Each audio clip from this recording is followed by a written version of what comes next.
வணக்கம். திமுக எப்பொழுதெல்லாம் ஆட்சிக்கு வருகிறதோ அப்பொழுதெல்லாம் தமிழக மக்கள் கடுமையான மின்வெட்டாலும் மின் கட்டண உயர்வாலும் பெரிதும் பாதிக்கப்படுவதை கடந்த கால வரலாறாக தமிழகம் கொண்டிருக்கிறது. தற்போது திமுக மக்கள் விரோத ஆட்சியிலே தமிழக மக்களை அனைத்து வகைகளிலும் வாட்டி வதைப்பதற்கென்றே ஒரு ஆட்சி தமிழகத்தில் கடந்த 3 ஆண்டுகளாக நடைபெற்று வருகிறது. தமிழக மக்களின் சுமையை குறைக்க மாண்புமிகு அம்மா அவர்கள் 100 யூனிட் விலையில்லா மின்சாரத்தை வழங்கி சாதனை படைத்தார்கள். இன்றைக்கு திமுக அரசு சொத்து வரி உயர்வு, குப்பை வரி உயர்வு, குடிநீர் கட்டண உயர்வு, மின்சார கட்டண உயர்வு, பால்வரை உயர்வு, பத்திர பதிவு கட்டண உயர்வு என்று ஆட்சி உயரத்தை பறைசாற்றுவதாக விளம்பரம் வெளிச்சத்திலே தொடர்ந்து அக்கறை செலுத்தி வருகிற இந்த அரசு மக்களுக்கு உண்மையிலே பயன் சென்றடைகிறதா என்பதை எல்முனையளவும் ஆய்வு செய்யாமல் இது விளம்பர வெளிச்சத்தால் நடைபெறுகிற நாடகம் என்பதை போல இருட்டறையிலே உள்ளதடா உலகம் என்கின்ற நிலையிலே தமிழகம் இருள் சூழ்ந்து கொண்டிருக்கிறது. இன்றைக்கு பலமுறை பால் பொருட்களினுடைய விலை உயர்வு, மின்சார கட்டண உயர்வு 2022, 23, 24 என்று ஆண்டுக்கு ஒரு முறை நிதிநிலை அறிக்கை பட்ஜெட் வெளியிடுவதைப் போல மின் கட்டண உயர்வை வெளியிட்டு வருகிறது இந்த அரசு.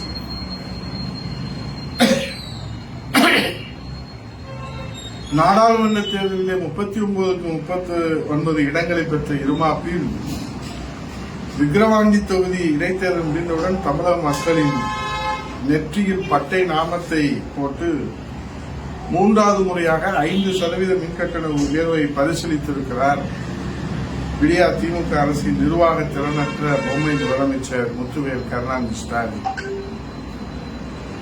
இது மட்டுமல்ல,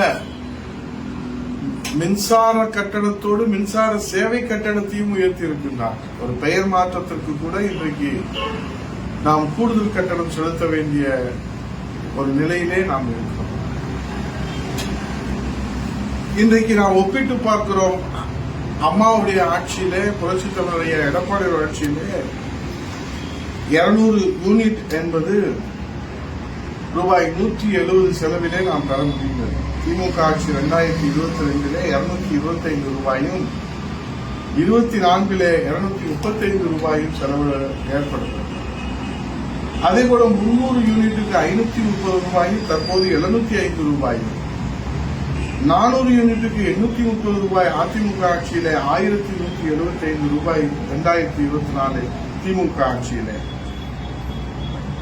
500 யூனிட்டுக்கு 1130 இன்றைக்கு 1805 திமுக ஆட்சியிலே, 600 யூனிட்டுக்கு 2446 இன்றைக்கு திமுக ஆட்சியில 2880, 700 யூனிட்டுக்கு 3110 இன்றைக்கு 3885, 800 யூனிட்டுக்கு 3760 இன்றைக்கு 4770 என்கிற நிலையிலே 900 யூனிட்டுக்கு 4420 இன்றைக்கு 5820 திமுக ஆட்சி. இந்த மின்கட்டண உயர்வால் அரசுக்கு கூடுதலாக ஆண்டுக்கு 35,000 கோடி வருவாய் கிடைக்கக்கூடிய இந்த சூழ்நிலையிலே இன்றைக்கும் மின் வாரியத்தினுடைய நிலை கவலைக்குரியதாக இருப்பதை நாம் பார்க்கிறோம். மின் உற்பத்தியை அதிகரிப்பதற்கு நடவடிக்கை எடுக்காமல் தனியாரிடமிருந்து கூடுதல் விலைக்கு 65,000 கோடி அளவுக்கு மின்சாரத்தை தனியார் நிறுவனங்களிடமிருந்து வெளிச்சந்தையிலே வாங்குகிற காரணத்தால் தான் இந்த மின்கட்டண உயர்வு இந்த மக்கள் தலை மீது சுவையாக இருக்கிறது. இன்றைக்கு தமிழகத்திலே ஏறத்தாழ 2.5 லட்சம் சிறு குறு நிறுவனங்கள் உள்ளன. ஏற்கனவே மின்சார கட்டண உயர்வால் 10 to 15% குறு நிறுவனங்கள், சிறு நிறுவனங்கள் மூடிவிட்டக்கூடிய ஒரு துர்பாக்கிய நிலையிலே தற்போதைய விலை ஏற்றத்தான் இந்த 85% நிறுவனங்களுடைய எதிர்காலமும் கேள்விக்குறியாக்கப்பட்டிருக்கிறது. தேர்தல் அறிக்கையிலே என்ன சொன்னார்கள்? மக்களுடைய வாழ்வாதாரம் கொரோனா காலத்தால் பாதிக்கப்பட்டு கேள்விக்குறியாக இருக்கிறது, ஆகவே மின்சார கட்டணத்தை உயர்த்த மாட்டோம் என்று சொன்னார்கள். ஆனால் இன்றைக்கு மாதம் ஒரு முறை மின்சார கட்டணத்தை கணக்கீடு செய்வோம் என்று தேர்தல் வாக்குறுதி கொடுத்தார்கள். ஆகவே மாதம் ஒரு முறை மின் கட்டண முறையை அமல்படுத்த வேண்டும் என்று தேர்தல் அறிக்கையிலே முத்துவேல் கருணாநிதி ஸ்டாலின் அவர்கள் எதிர்க்கட்சி தலைவராக இருக்கிற போது கொடுத்த வாக்குறுதி என்னாச்சு என்று மக்கள் இன்றைக்கு கேட்கிறார். எதிர்க்கட்சி தலைவராக இருக்கிற போது ஸ்டாலின் அவர்கள் மின்சார கட்டணத்தை புரட்சி தமிழர் ஐயா எடப்பாடியார் முதலமைச்சராக இருக்கிற போது 8 ஆண்டுகள் தொடர்ந்து உயர்த்தவில்லை. ஆனால் அம்மாவுடைய ஆட்சியிலே மின் கட்டணத்தை உயர்த்த ஆலோசிக்கப்பட்டது என்று அப்போதைய எதிர்க்கட்சி தலைவர் முத்துவேல் கருணாநிதி ஸ்டாலின் அவர்கள் மின்சாரத்தை தொட்டால் தான் சாக்கடிக்கும், மின்சார கட்டணத்தை கேட்டாலே சாக்கடிக்குது என்று வசனம் பேசினார். வசனம் பேசியதோடு மட்டுமல்ல, வானத்துக்கும் பூமிக்கும் சொல்லி குறித்ததை தமிழக மக்கள் இன்னும் மறக்கவில்லை. ஆட்சிக்கு வந்ததும் ஒருமுறை மின் கட்டணம் அது காற்றிலே இன்றைக்கு பறக்கிறது. ஆகவே விடியா திமுக அரசின் முதலமைச்சர் ஸ்டாலின் தனது நிர்வாக திறமையின்மையின் சுமையை மக்கள் தலையிலே திணிப்பது அநியாயம், மக்களை வாட்டி வதைப்பது விடியா திமுக அரசினுடைய அநியாயம் என்கின்ற அடிப்படையிலே இன்றைக்கு எப்பொழுது மின்சார கட்டணத்தை உயர்த்தினாலும் மக்களுக்கு தேவையில்லாமல் வரி மற்றும் கட்டண சுமைகளை ஏற்றும் போதெல்லாம் அதனை ஒப்பீடு செய்ய தங்களுக்கு வசதியாக இதர மாநிலங்களில் விடியா திமுக அரசு துணைக்கு அழைத்துக் கொண்டு அதை நியாயப்படுத்துகிற ஒரு நிலையை நாம் பார்க்கிறோம். தமிழகத்தில் நல்லாட்சி நடத்த வேண்டும் என்பதற்காகத்தான் மக்கள் வாக்களித்தார்களே தவிர மற்ற மாநிலங்களோடு ஒப்பீடு செய்து வரிச்சுமையை தமிழக மக்கள் மீது சுமத்துவதற்கு அல்ல, தமிழக மக்களின் தலையிலே சுமையை ஏற்றுவதற்கு அல்ல. மத்திய அரசு ஆணையின்படி மின்சார வாரியத்தின் இழப்பை இன்றைக்கு அம்மாவினுடைய ஆட்சியிலே புரட்சி தமிழர் எடப்பாடியார் முதலமைச்சராக இருக்கிற போது அந்த மின்சார வாரியத்தின் இழப்பை மாநில அரசே ஏற்றுக்கொண்டிருக்கிற ஒரு முன்னுதாரணத்தை புரட்சி தமிழர் எடப்பாடியார் அவர்கள் நமக்கு தந்திருக்கிறார். ஆகவே கடுமையான நூல் விலை ஏற்றத்தால் பாதிக்கப்பட்டிருக்கிற கைத்தறி மற்றும் விசைத்தறி நூற்பாலைகள் தொடர்ந்து மின் கட்டண உயர்வால் கடுமையாக பாதிக்கப்பட்டு நெசவு தொழிலை முழுவதுமாக பாதிக்கப்பட்டிருக்கிறது. ஆகவே தொடர்ந்து மின் கட்டண உயர்வையும் விசைத்தறி மற்றும் சிறு குறு தொழில் நிறுவனங்களுக்கு கடுமையாக பாதிக்கப்பட்டு இதில் இரட்டை சுமையாக விலைவாசி உயர்வு இந்த சிறு குறு தொழில் நிறுவனங்களுக்கு மின்கட்டணம் உயர்கிற போது அந்த சுமையும் மறைமுகமாக மக்கள் தலைமையில் தான் ஏற்றப்படுகிறது. அதோடு மட்டுமல்ல, இன்றைக்கு 2024 ஏப்ரல் மாதம் முதல் நியாய விலைக்கடைகளில் சமையல் எண்ணெய், பருப்பு போன்றவைகள் வழங்கப்படுவதில்லை. இன்றைக்கு தமிழகத்தில் 2,21,00,000 குடும்ப அட்டைகளிலே 1,90,00,000 பேர் மாதந்தோறும் அரிசி, பாமாயில், பருப்பு அம்மாவுடைய ஆட்சியிலிருந்து வழங்கப்படுகிறது. ரேஷன் கடையிலே 1 கிலோ பருப்பு 30 ரூபாய்க்கும் 1 கிலோ பாமாயில் 25 ரூபாய்க்கும் வழங்கப்பட அந்த பொது விநியோக திட்டத்திலே மக்களுக்கு வாழ்வாதாரத்தை உறுதி செய்கிற வகையிலே இந்த விலையிலே கொடுக்கப்படுகிறது. இது வெளிச்சந்தையிலே வாங்கினால் அந்த சாமானிய மக்கள் 185 ரூபாய் 1 கிலோ பருப்புக்கு வழங்க வேண்டியிருக்கிறது. 1 கிலோ பாமாயில் 90 ரூபாய்க்கு வழங்கப்பட வேண்டியிருக்கிறது. ஆகவே இதை எண்ணி பார்க்கிறோம். இதையும் தற்போது இந்த அரசு நிறுத்தியிருக்கிறது. ஆகவேதான் நம்முடைய கழகத்தின் நிரந்தர பொதுச் செயலாளர் புரட்சி தமிழர் மாண்புமிகு எதிர்க்கட்சி தலைவர் வருங்கால முதலமைச்சர் ஐயா எடப்பாடியார் அவருடைய மேலான ஆணைக்கிணங்க தமிழகம் முழுவதும் கழக அமைப்பு ரீதியான 82 மாவட்டங்களிலும் நாளைய தினம் மாபெரும் கண்டன ஆர்ப்பாட்டம் நடைபெற இருக்கிறது.